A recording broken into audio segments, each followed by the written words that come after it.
Yo, yo, yo. Daily Beer with MATY.B. Episode 15 with Tom Crate today, guys. Thanks for hanging out. Tom is going to join us and we're going to be talking about extreme stress and anxiety. He's got a pretty amazing story. And I just want to share it with you guys just to show you what, I guess, someone else's journey is like, what it's like to overcome all odds, and yeah, what it's like to be out on the other side. And hopefully you guys, well, I know you guys are going to get a lot from it. I'm really excited to and really privileged to share Tom's story with you guys. Hey, big fella, here he is. Let me know if you got that invite. Get him on here.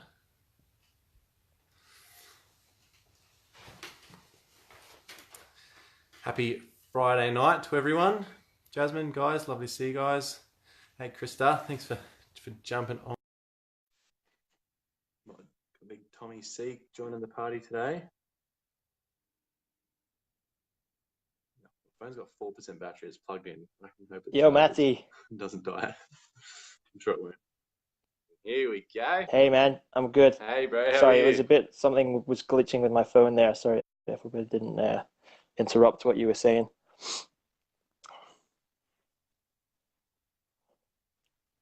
That's all good, Absolutely. brother. Everything happens in divine timing, just as it's meant to.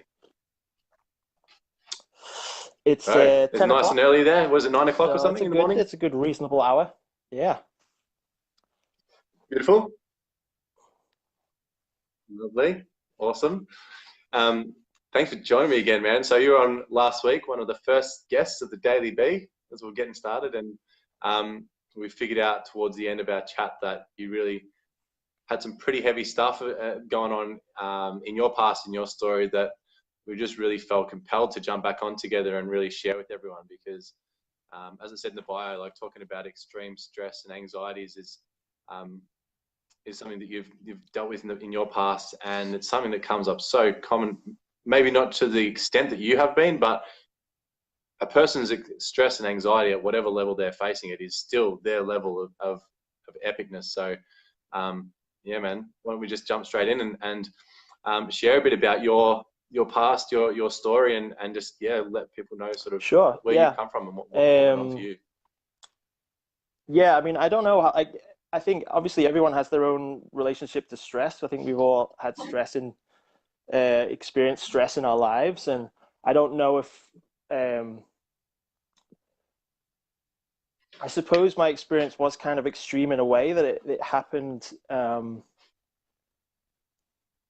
happened in a very condensed period of time. I guess it was kind of a very intense period where I felt the effects extremely strongly. But I sort of went through a dip and then came back within a few months. So I sort of consider myself quite lucky in that sense that yeah. But I think what happened for me was I guess I was experiencing a certain level of stress, as I guess we all do, and I had certain strategies that maybe were not helpful, the way that I was coping, but I was kind of just getting on with stuff. I didn't really see myself as someone who was stressed out. I thought I was doing okay, and then it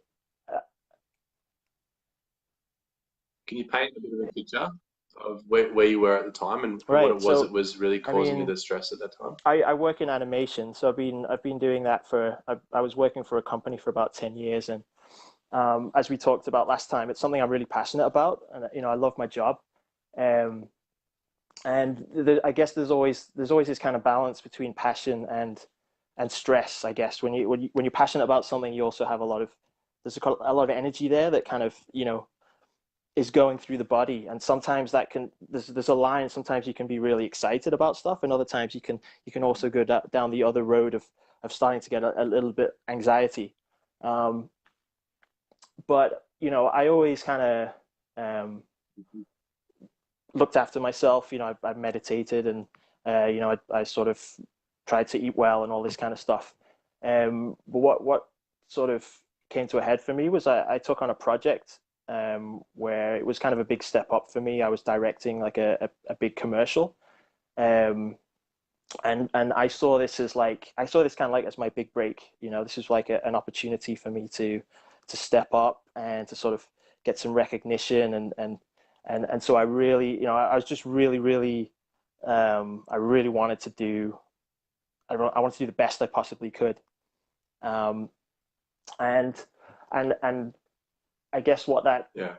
turned into was one of one of my um, I guess one of the ways that I sort of motivate myself is, or in the past I've motivated myself by sort of being hard on myself, or you know, being um, setting high expectations, yeah, Setting and high not being, you know, expectations for being yourself. quite annoyed with myself if I didn't meet those expectations, you know. So I set the bar very high for myself, um, and and I guess because Yeah. this was something that was Yeah. more, I saw this as a higher level than anything I'd done before, and so that kind of increased that level of pressure, which was really all, you know, coming from myself. That it sort of got higher, and so that project lasted about 3 months, and I sort of I felt very I was feeling a lot of anxiety during the process, which sort of built up over time. It's sort of like, um, you know, becomes like a habitual process where I wasn't necessarily aware of it in the beginning. And but over time, I guess now that I look back on it, I could see that you know, I was developing more and more signs of anxiety. Um, and what Can you reminisce a bit about some of the fears that you had in those moments? Some of the fears that you were coming up for you that were Yeah, I bringing mean, I about the think anxiety? one of the things, like in my experience, of the stress and anxiety is like it becomes like this sort of nebulous thing, right? It's like when we have one task to do and it's sort of manageable and we can see the end of it, then it's you kind of have this you have a certain level of tension, and then you get to release that once you've finished that, achieved that, or you know, once it's over. Um, because this was such a large project, I sort of there was so many, Yeah. you know, so many aspects to it, and for me, I saw it as Mm. I guess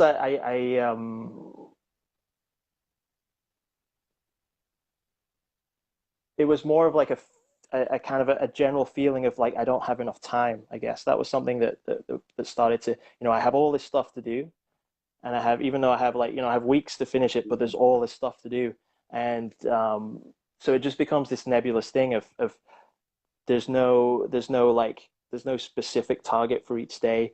It's just I'm always behind, and as it goes on, um, even though, you know, Mm. everything, like, it, objectively speaking, everything was going fine. You know, like the we delivered the project on time, and the client was happy and everything.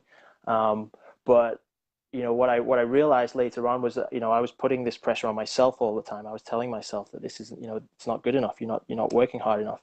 Um, and it sort of accelerated to the point where, you know, it didn't matter what I was doing. Like, even if I was lying in bed, you know, and I'm not sleeping, and then I'm being angry at myself for not sleeping, and then worrying about, oh, if I don't sleep tonight, then, and it becomes this cycle, you know, like, um, where, Yeah. and another thing that I, you know, that I started doing was I would start sacrificing some of the things that were helpful for me to help me unwind. You know, I was cutting down the amount of time that I had to myself. I stopped meditating. I stopped you know, working out and all these things because I don't have time to do that. You know, I have to get to work, so I would just be, you know, be working all day, coming home, sleeping, exactly, and That's you a know, catch. that's something that that I've realized is like super important. It's like a really, it's kind of a sacred thing to create Yeah. space for you, no matter how, like, how much you feel you have to do.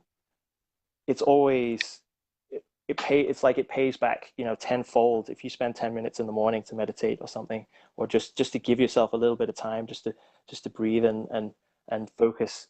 um you know, it pays Yeah. itself back in the sense that you can be more objective and more just more effective throughout the day.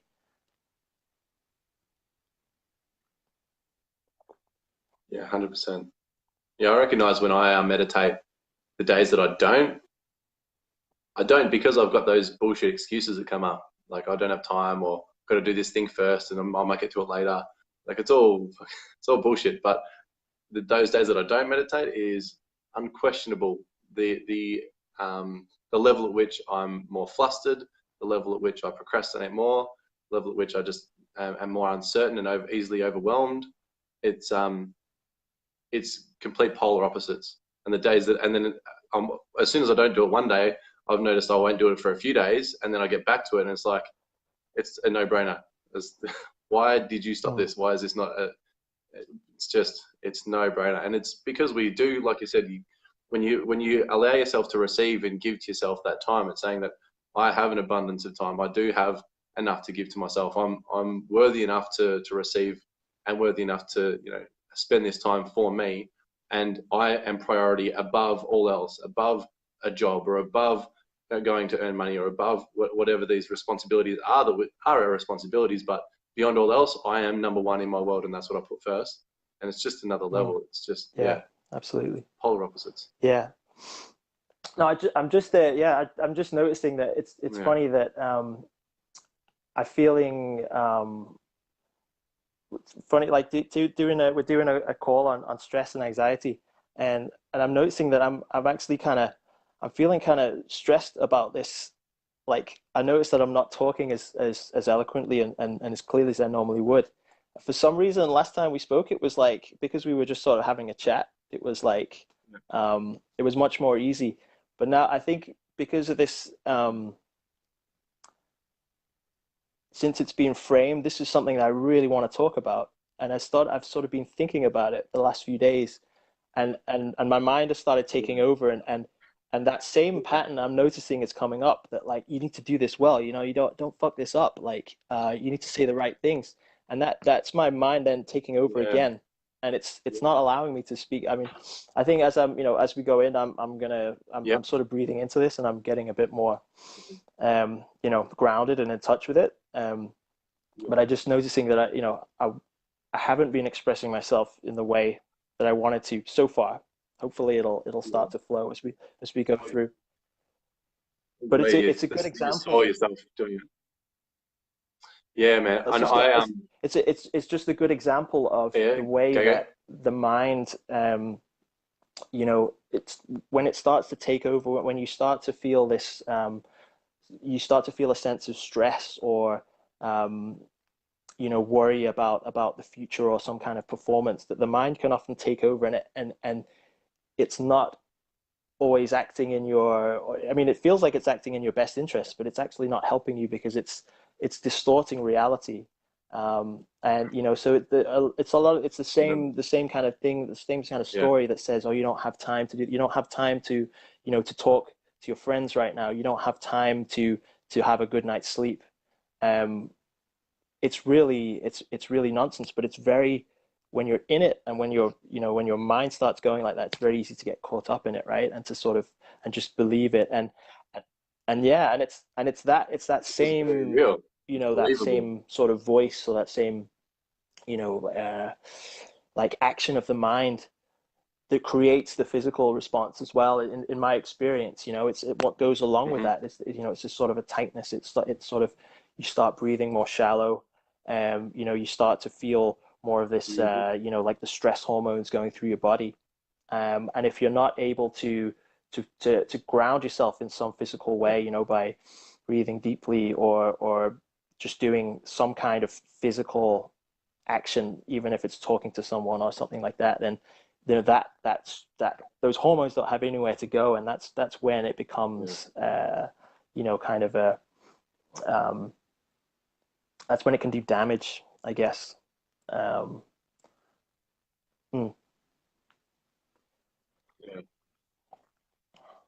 It's tense and tight, and the energy's like stuck within you. So yeah, so like I recognize when I'm just quickly, I recognize when I'm talking to people and doing these interviews now, like somebody will be talking, like for example, you're talking then, and I would have 2 or 3 questions maybe come up, and then I'd feel that level of anxiety or stress come up, like, oh, what should I say next? Or then I'll have a mind blank and be like if they stop talking now, I've got nothing to ask. And all these little bits in my mind coming up with all these reasons and excuses of what to stress out about. But it's like I'm so quick now at catching it and just like breathing into it and just telling myself, like, it doesn't matter what happens, like you will come up with something, and just trusting that will happen is just sort of a real quick instinctual response now to that. But it happens almost every time I stop talking and you start talking. That's like the process of like mind freaking out, stressing out, thinking of these things, and then letting it go, and then just breathing into it. And a lot of the times I will catch myself short of breath or not breathing properly, and once you start reactivating your body, sitting into your physiology, that's when it just starts flowing again. You can sort of rest into your heart, rest into your breath, and just trust that it'll come out. But it doesn't take away from how real those voices are, how real that tenseness is when it's there. But I think it's just really imperative to be able to catch it and recognize it, and then just know that you've got that strategy of letting go and proving to yourself that absolutely, okay, breathing into it. And so I guess to go back to to my story, I guess what you're talking about there is, I believe it's basically the same thing, on a sort of a spectrum, when people, at least from my experience of, when the stress got to the point that it was affecting me physically, it's basically the same process that's happening. It's just if you don't catch that, if you're not able to be aware of it and to sort of see this tension building up and do something about it, it kind of snowballs and snowballs. And that was what happened to me, where it got to the point where, so basically, I got to the point where I basically, my physical body just broke down over the period of about 3 or 4 months. Like, I lost about 15 kilos in weight. I was like super skinny. I lost completely all of my strength. Like, I could barely. It was a struggle for me to put clothes on in the morning. I didn't even have the ability to like heat myself. I was like sleeping with like 3 duvets and with the heating on and still shivering. So it was like all of the energy from my body was just drained. I had like and I had a lot of sort of stomach pain and digestive problems. When I look back on it now, there was a lot of warning signs that sort of, that I was kind of ignoring leading up to that point. Beginning with, well, I mean, I think some of the earlier signs were just things like sort of waking up in the night in sweats and sort of having a sort of anxiety response when there was nothing, nothing happening. So like just waking up in the night with my heart, like just like this, feeling like I was about to die, like something, like something terrible is happening. And even when I was, looking around, it's like, okay, I'm fine, I'm in bed, and there's nothing wrong. But I still couldn't actually stop that physical response from happening. That was a pretty big warning sign, I think. And there was more subtle ones before that. But then sort of not long after that, I started with having digestive problems and stomach pains and stuff like that. And by that point, I'd already sort of started easing off my work, and trying to take it easy. But it was still like, I think I'd sort of built up so much of this kind of pressure that I kept thinking like, okay, I'm taking it easy now. Like, I should start getting better. But I actually felt like I was just getting worse and worse. And it got to the point where it was quite scary. Like, I didn't really know. I didn't really have any. I had a diagnosis for gastric problems, but I didn't have any other. I didn't have a reason why I was losing weight so fast and why I didn't have any energy. And the tests that they did tests in hospital, and they were like scanning me for cancer and stuff, because it was the only, they couldn't find anything in my blood. So it was probably from having the first kind of physical symptoms of like the stomach pains. I guess it was probably about 3 months, I would say.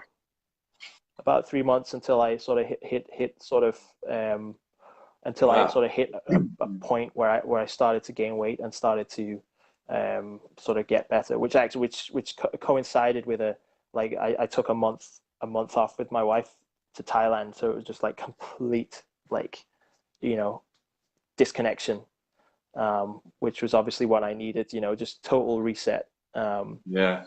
But during that period, It's amazing how low you can get in it such a is, yeah, short and it time was, before you because that start was a real hiding shock it to me as because I well. never really thought, I always thought that like I could handle pressure. I didn't see myself as someone that would go get burnout, or I sort of saw this, I heard about these people getting burnout, and I sort of like didn't really understand it, and I think yeah, it sort of, it really shocked me, how quickly that could happen, and it gave me a lot more respect um, for my body, and for the way I treat myself. I think it was a real wake up call, to see that, Yeah.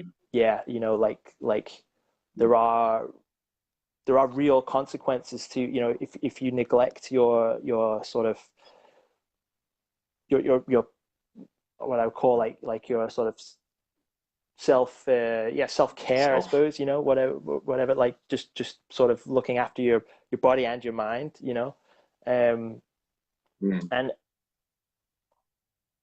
How many hours were you doing, do you think, like of work, not including the not sleeping, but how many hours were you working, and then maybe um how many hours were you sleeping each night, do you think, over that 3 months? I would say, yeah, I was pretty much working, I think, pretty much 7 days a week, and then it was probably between, I don't know, 60 and 80 hours a week or something.